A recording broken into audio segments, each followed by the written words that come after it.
Dobar dan, dobri ljudi, dobrodošli u Relax Room. Ja sam Alen Mrvac, a pred nama je nova epizoda Moj posao podcasta.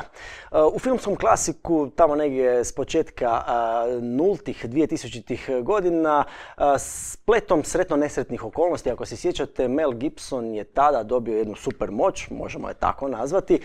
Naime, on je dobio sposobnost raspoznavanja, odnosno dolaska do odgovora što žene zapravo žele.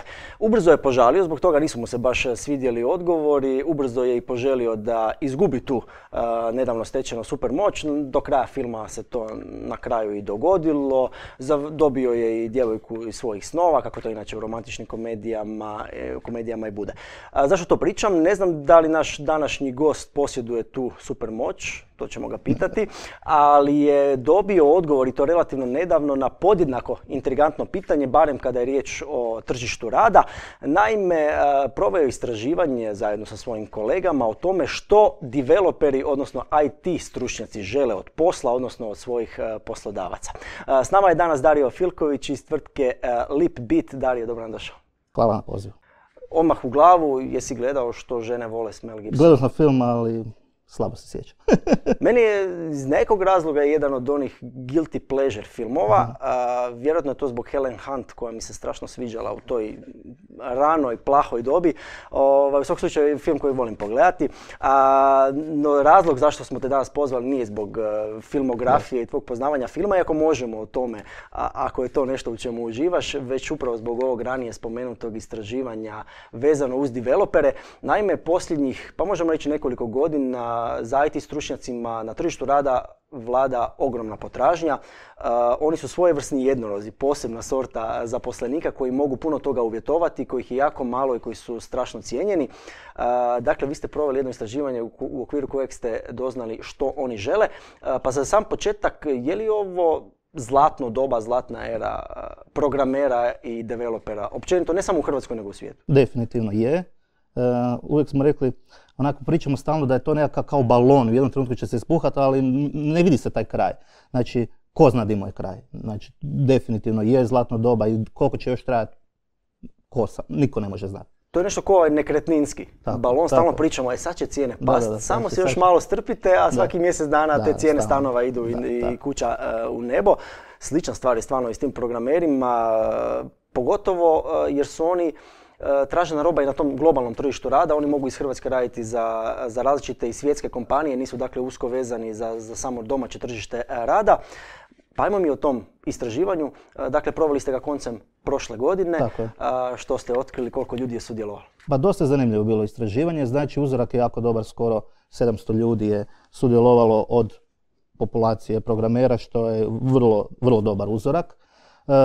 U tome je doneseno, jako je puno pitanja bilo i stvarno je bio odaziv jako dobar i saznali smo jako puno.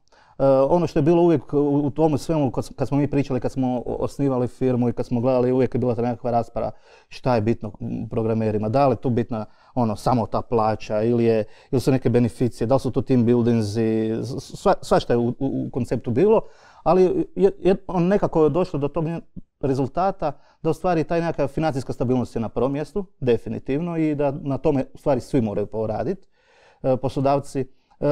Poslije toga je bilo dosta zanimljivo vidjeti da je organiziranost samog poslovanja i timova unutar tvrtke bitno i nakon toga recimo nekakvo školovanje. Ove ostale stvari koje su se smatrale nekakvom, recimo ta uređenost ureda, da li tu postoji nekakva hrana, da li postoji redoviti tim, nisu uopće. PlayStation u uredu, sok od marakuje, takve stvari da na kraju uopće nije, po istraživanju nije bilo bitno. A što poslodavci kažu na sve to? Je li ih to istraživanje otrijeznilo na neki način? Pa ja mislim da niko dok se nismo mi u neku ruku primili, nije ovo to je manji aspekt svega toga, ali mislim da se niko nije bavio s tim prije. Svi su nekako pokušavali ići na pokušaj promašaj. Ajmo mi sad dofurat nešto, ajmo mi sad dati PlayStation, ajmo. I sve to naravno pozitivno, ali niko se nije bavio rekao ajmo istražiti srž problema, pa ajmo probati vidjeti kako šta u stvari bitno i ajmo se na to fokusirati. Dakle, u prvom planu plaća.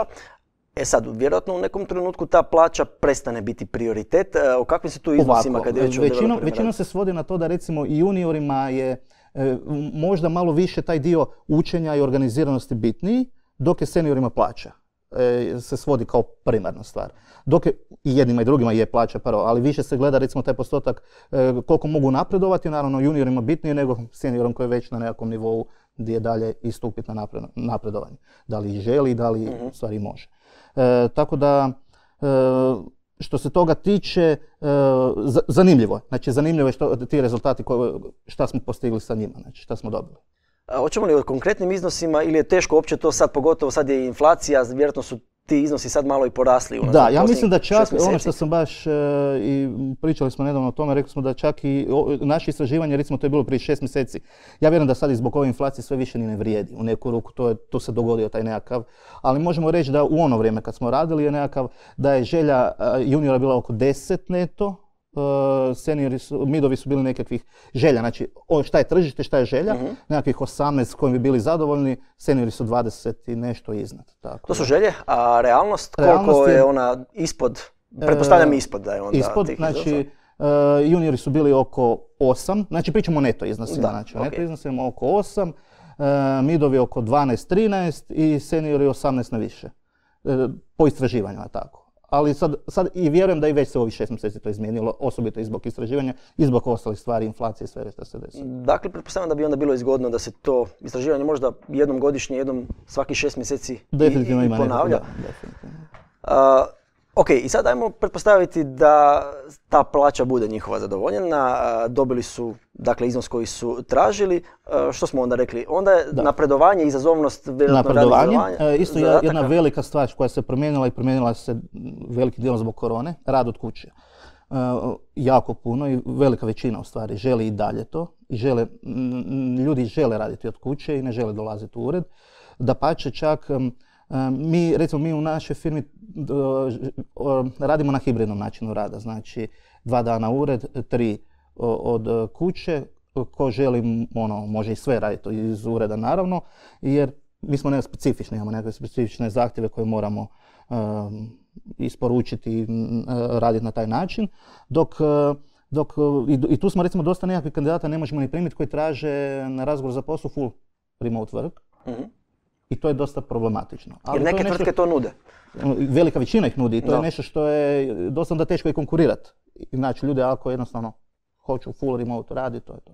I od toga ne odstupaju i onda taj kandidat automatski ispada. Kandidati jednostavno su ono što si rekao, zlatno doba, mogu birati. Mogu i stvarno je odabir ogroman, prilika je puno i stvarno treba se istaknuti u toj cijeloj gomeli.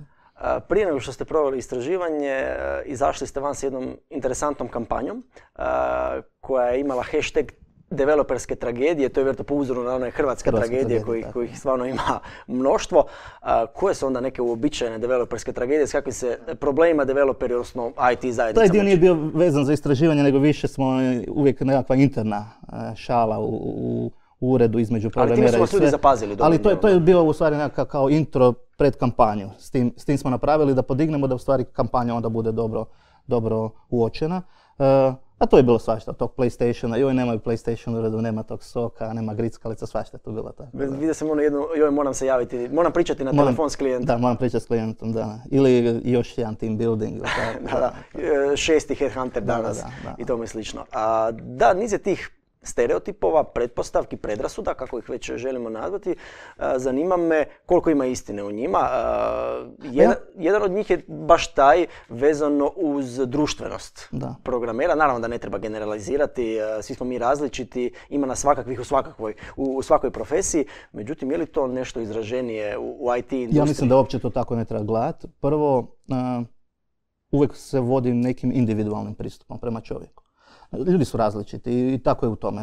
Ne mogu reći da su sad svi su programeri introverti, mislim da to je glupo tako. Ni u našoj firmi to apsolutno nije slučaj. Da, to po meni nema smisla tako, nego svodi se na to da u stvari da se ljudi vama prilagode i vi njima koliko je najviše moguće, da li je sad nekome u redu da nije osoba za pričanje s klijentom, super, idemo vidjeti koji je tvoj okvir rada i kako tu možemo raditi. Neko je super, više ga staviš u taj faktor rada. Tako da mislim da ne treba tu generalizirati uopće. Jedna od drugih, od ostalih generalizacija i stereotipova je da je to općenito ta industrija nekako muško društvo, odnosno klub dječaka. U vašem istraživanju su sudjelovale i žene i djevojke, programerke, IT-evke. Razlikuju li se njihova očekivanja kada je riječ o poslu u odnosu na njihovih muških kolega ili to tu negdje na tragu? Nije na tragu je, nije velika razlika, na tragu je. Zanimljivo je bilo vidjeti da su juniori muški manje plaćeni od ženskih juniora, što je dosta bilo zanimljivo za vidjeti. Znači, postoji taj nekakav, teško je sad tu protumačiti, to su isto rezultati koji bi trebalo definitivno dodatno istraživanje u svemu tome, ali ono što se vidi je dobar rast u svemu tome da se izjednačava, da se polako ide, naravno i dalje to dosta više muških developera je, ali ide prema tome, vidi se da je bolje i da se puno više, pa ja reći, taj cijeli STEM uključuju žene, tako da je to dobro. Sličnog smo iskustva i mi ovdje na portalu Moj posao, dakle općenito ta zajednica postaje sve bogatija za sudjelovanje od strane žena, što je sigurno može biti samo plus i općenito raznolikost u svakom pogledu može donijeti, mislim prvenstveno neke pozitivne stvari. Developerske tragedije, dakle ćemo staviti malo iza nas, ajmo ove pozitivne, lijepe priče. Tvrtka Libit. Čime se tvrtka bavi? Koliko vas je u firmi? Evo, znači Libit je osnovan prije 4 godine, evo baš smo prošli tjedan proslavili 4 godine postojanja. Sretan rođendan. Hvala.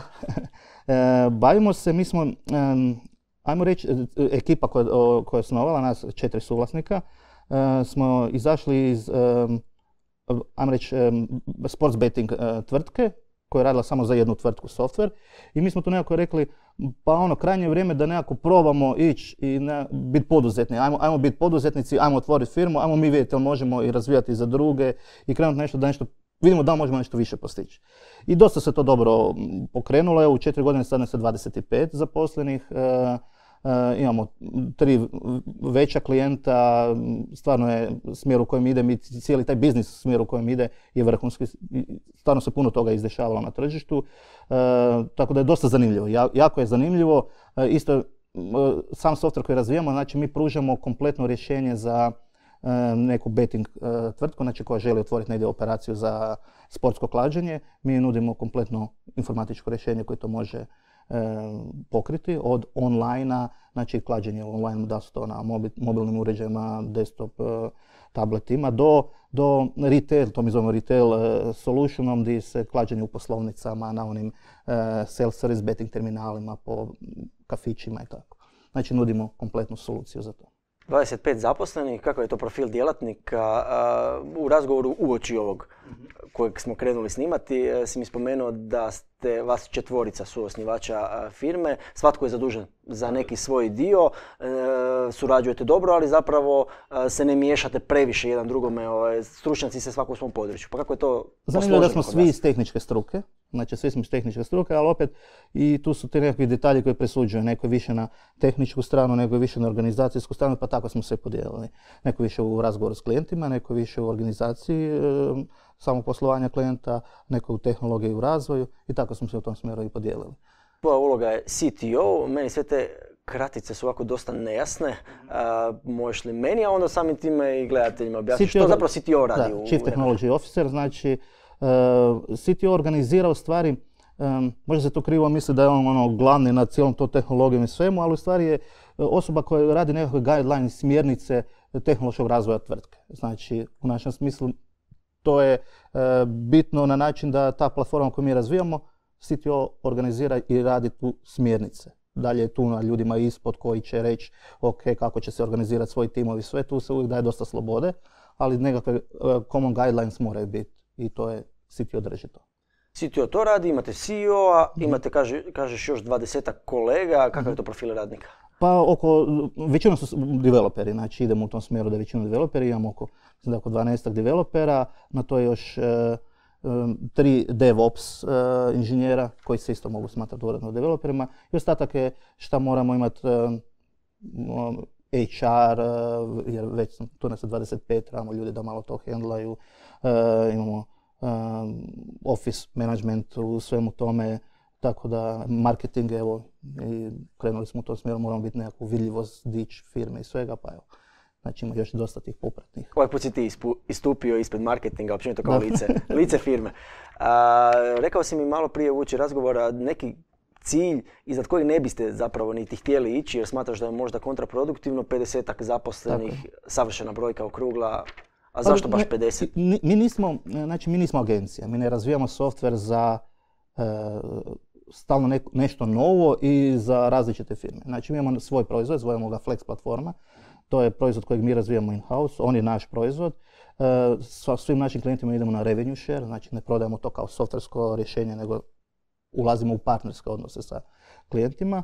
I uvijek nekako naše iskustvo do sad u kojem smo prije firmama svi radili je bilo da kad se dosta to raširi, onda i manja učinkovitost. Želimo nekako imati manje timove, ali puno efikasnije. Puno babica kilavo dijete, malo babica ne kilavo dijete. Da. Flex platforma, drago mi je da si to spomenuo, o čemu je tu zapravo riječ, to je vaš core business, tako. Možemo reći. Kako najjednostavnije to objasniti ljudima koji nas gledaju? Pa da, znači kako sam i rekao, znači ta Flex platforma je u stvari softversko rješenje sa različitim modulima za koje može zadovoljiti kompletne potrebe informatičke nekakve betting tvrtke koje žele otvoriti betting u nekakvoj zemlji, u nekom regionu online ili tako. Je li to u potpunosti već razvijen proizvod? Tako je, u potpunosti već razvijen, naravno stalno se konstantno razvija. To je takva industrija koja nema kraja. Mi stalno konstantno razvijamo, dapače imamo nekakav policy rewritinga unutar firme da software nakon 4 godine mora se opet rewritati, stalno idemo u to nekom smjeru i to se isto jedna velika pozitivna stvar se pokazala i to istraživanje isto pokazalo da developeri više preferiraju takav razvoj i takve proizvode nego u agencijskom radu. Jer agencija stalno ti šuta iz projekta u projekt, a ovdje je dosta zanimljivo da onak dobiš jednu veću odgovornost, ali opet zanimljivo da ti svojim nekakvim inputom možeš i mijenjati smjer i ajmo reći, krojiti taj cijeli proizvod. Kad spominješ te preferencije zaposlenika, odnosno developera, istraživanje je također pokazalo, i vi to primjenjujete u firmi, kako ljudi vole mijenjati pozicije unutar same firme, dakle ne vole raditi cijelo vrijeme jedno te isti posao, pogotovo kao što si spomenuo, to je toliko jedna hektična, brzo rastuća, brzo mijenjajuća industrija gdje ne možeš spavati i sjediti na lovorikama, pa tako pretpostavljamo da je unutar vaše firme ljudi imaju prilike napredovati, odnosno mijenjati se hijerarhijski ili vertikalno ili horizontalno da mogu tu i sami birati neke stvari. Vertikalno uvijek je dostupno, naravno taj napredak i to sve se mora omogućiti, to je jedan veliki i jako bitan faktor. Dapače, ono što kod nas je isto moguće, zna biti to zasićenje tehnološko, pa onda uvijek dopuštamo, kažemo, dobro, slobodno se prebaci na neki drugi modul, na nešto drugo radi. Dapače, dajemo ljudima dosta i taj R&D radimo na način da kažemo ljudima daj slobodno u normalnom radnom vremenu ispitaj neku tehnologiju. Ajmo vidjeti da to želimo iskoristiti, ali to ima smisla i tako. I to je dosta beneficiary prema ljudima i prema nama. Tako da. 25 zaposlenih, cilj je 50. Na koji način pristupate zapošljavanju? Što ti je važno prilikom pronalaska kandidata? Znamo da je bazen mali, međutim, iako je mali bazen, sigurno nije poanta uzeti bilo koga ko dođe, već kvalitetan kadar. U kojoj mjeri su ti važne stručne karakteristike svakog zaposlenika, znanja, vještina, u kojoj mjeri to koliko možda dobro kliknete jedne s drugima? Znači, kod nas mi imamo taj nekakav cijeli onboarding proces definiran. Mi imamo koncept da, i to smo isto vidjeli istraživanjem, da jako brzo moraš reagirati. Znači od tog trenutka kad si našao da li headhuntingom osobu ili ti se ona sama javila, mi pokušavamo proces završiti u 3 dana. Znači na način da se odmah prvi dan već kontaktiramo osobu, odmah pogledamo to, jel ima neki preliminarni, da li to po životopisu ok, sve.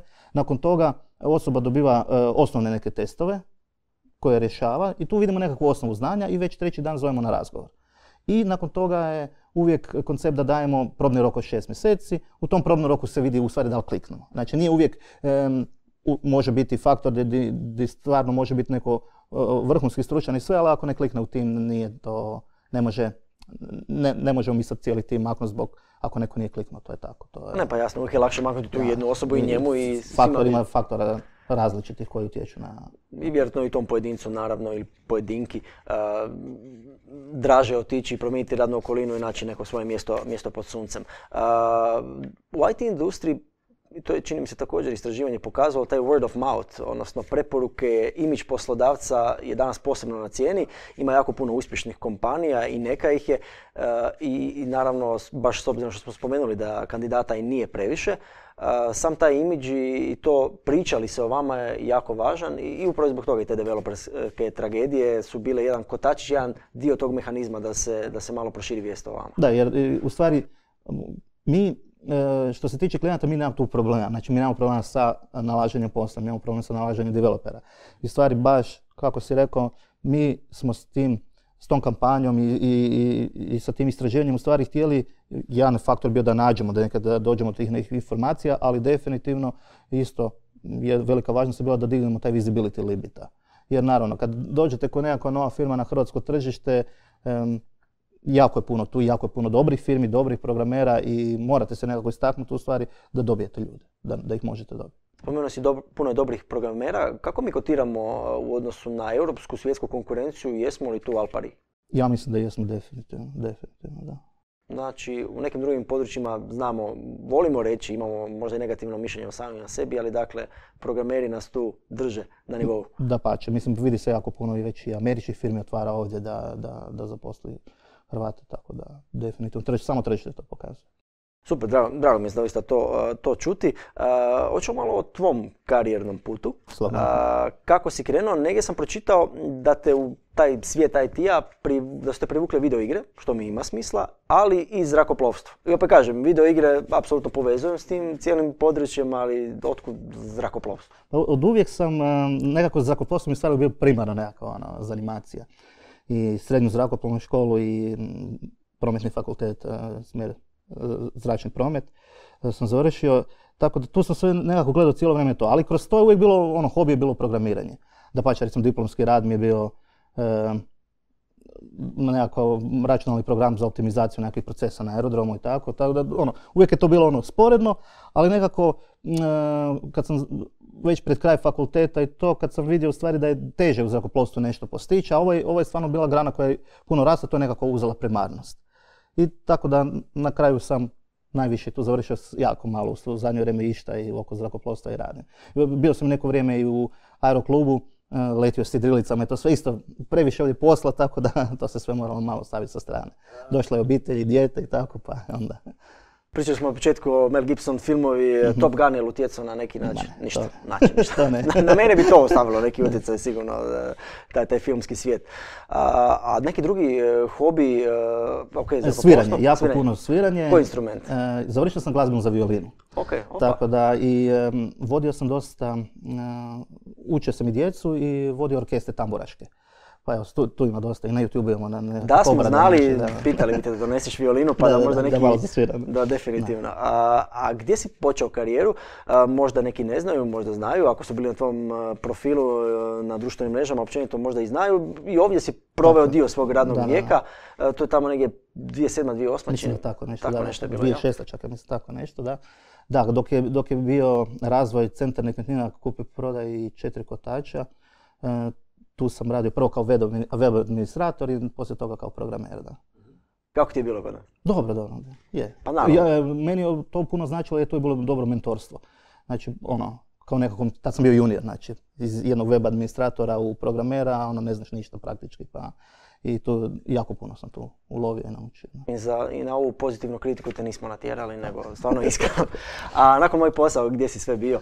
Pa ajmo reći, dosta je tu posla bilo promijenjeno. Takav je cijeli naš taj IT sektor, da u tom smjeru ide stalno nešto. Radio sam znači na jednom sustavu fleet managementa nakon toga, pa u Hrvatskoj agenciji za nadzor financija i nakon toga u tom betting industriji. Evo i do sada. Da bio si uvijek dio tih ili velikih kompanija ili agencija ili nešto na tom tragu i onda odjedanput skok u poduzetničke vode, nešto svoje, je li bilo straha? To većinu ljudi koji pokrenu nešto svoje pitam, ali fascinantno mi je to da se ljudi okuraže na tako što. Mislim da tu ne treba biti straha. Mi smo rekli ovako, kad smo otvarali film, bolje da probam i da ne uspijem, nego da Ne probam i da se mislim za, ne znam, kad ću imat 60 godina pa ću reći joj, zašto nisam probao. Mislim da svako bi trebao ići u tom nekom smjeru. Osobito jedna stvar koju ja kažem uvijek, najbolji programere koji imamo su ljudi koji jesu, recimo, možda ima neki otvoren obrt ili nešto, koji znaju u stvari šta znači zaraditi i kako hendlat. Jer ti ljudi se znaju onda i ponašati prema poduzetniku kako spada. Onda znaju šta traže i šta to za to znači, šta njihova plaća znači. I onda uvijek kažem, bilo dobro je kad neko ima ili obrt ili firmu još otvorenu, jer onda zna u stvari šta sve to nosi sa sobom. A smatraš li da je ovo ranije iskustvo gdje si bio dio jedne velike priče gdje nisi možda bio odgovoran za cjelokupno poslovanje, da isto pridonijelo? Definitivno. Znači to je ono što smo rekli, recimo, i te neke stvari koje sad kažemo, ne želimo biti firma sa jako puno developera, želimo imati manje efikasne timove, isto nešto što dolazi iz iskustva od firma prije, gdje smo vidjeli da ne znam jako puno pa se razvodnilo, pa nismo mogli nešto izvesti tako. Znači, dosta toga i povlačimo iz tih nekakvih iskustva od prije. Kako bi opisao neki svoj stil upravljanja? Imaš ljude pod sobom, kakav si šef? Ili da njih možda bolje da pitamo? Njih je najbolje pitati definitivno, ali šta ja smatram tom CTO ulogom su stvari su te nekakve smjernice. Treba davati slobodu ljudima. Ne treba, naravno, uvijek sa nekakvom dozom da kao CTO moraš biti siguran u nešto, inače moraš reći ja smatram da je to tako i trebamo ići u tom smjeru, ali davati ljudima opet neku slobodu da ti mogu i u nekim stvarima i razuvjeriti, a i da mogu i pridonijeti s nekakvim novim idejama. Tako da definitivno uvijek je to, nema tu di capo i sad ne. To mora biti timski rad uvijek, bez obzira na te pozicije. Nisi neki diktator, strogi šef. Ne smije biti tako. Da je tako, ne može firma ni opstati kad je tako. Onda brzo ljudi ni ne vole to i ne može se tako ni opstati. Slažem se i slično i sam gledam, iako nisam na nekakvoj rukovodećoj poziciji, ali sviđa mi se kad ljudi tako razmišljaju, kad tako pristupaju svojim zaposlenicima, kad mogu primiti naravno i kritiku konstruktivnu, saslušati tuđe mišljenje i kad ne smatraju da su apsolutno uvijek u pravu, jer nitko nije uvijek u pravu. Neki tvoj poslovni moto, imaš li nešto tako zabilježeno na zidu iznad stola? Nisam taj tip, tako da ne. A planovi za budućnost, Leapbeat, dakle, stoji na stabilnim nogama, međutim i dalje je posla pred vama. Posla je puno i dalje smo u fullu aktivnom zapošljavanju, znači stalno su nam otvorene pozicije, tražimo što više da povećamo timove, otvaraju se dosta novih tržišta, klijenata ima puno koje mi ne možemo ni prihvatiti koliko je tržište veliko i koliko ljudi hoće surađivati s nama. Bili smo po nekim sad sajmovima, jako su pozitivne reakcije na naš software, tako da sve ide u jako dobro pozitivnom smjeru. A u nekom osobno profesionalnom smislu imaš li još neke ciljeve koje bi stvarno želio ostvariti? Evo sad mi ništa ne pada na pamet, ali nešto što bi baš volio prije kraja karijere da možeš reći ovo imam iza sebe, ovo sam uspio. Pa ne, dapače čak mogu reći prilično sam skroman i meni je već ovo jako dobar uspjeh. Smatram da je već dobar uspjeh. Dapače, ako ta firma dođe do tog nivoa o kojeg mi planiramo do tih nekih 50, da je lijepo drža, da smo dobri na tržištu, da je proizvod vrhunski, da ljudi nas stvarno znaju, mislim da je to, svi teže tome, mislim da je to u redu. I evo za kraj, krenuli smo nekako s tim developerskim tragedijama, s pitanjem što programeri, developeri, IT stručnjaci žele. Svim poslodavcima koji jesu u potrazi za IT-evcima, njih je jako puno, mi to dobro znamo, što bi im poručio, na što da se fokusiraju kako bi ipak u moru svih tih tvrtki s kojima se natječu došli do osobe koje se nadaju? Pa definitivno, znači, financijska kompenzacija mora biti, to je na prvom mjestu. Definitivno razmišljati o onboardingu i jako kvalitetnom onboardingu, kvalitetnoj organizaciji timova i razmišljati o tom cijelom procesu da bude puno brži. Ja mislim da je to jedan od faktora da i dosta ljudi gube, da dok se jave. Mislim da kad bi to ubrzali, mislim da tu mogu postići, jer vidim, na našem iskustvu vidimo da može se. I kad je sve posloženo, onda može i PlayStation 5 i Marakuja. PlayStation nije problem. Dario, puno ti hvala na dolasku danas. Želimo ti puno uspjeha u daljnjem radu i evo, drago je da si se ponovno, barem na pol sat vremena vratio kod nas. Odakle si krenuo, možemo reći, ili bar di si proveo barem dio svoje karijere. Puno ti hvala. Hvala vama. A hvala i vama, dragi gledatelji, što ste ponovno bili s nama. Stisnite nam like, share i subscribe. To često zaboravim, ovaj put nisam. Do nekog sljedećeg susreta. Lijepi pozdrav.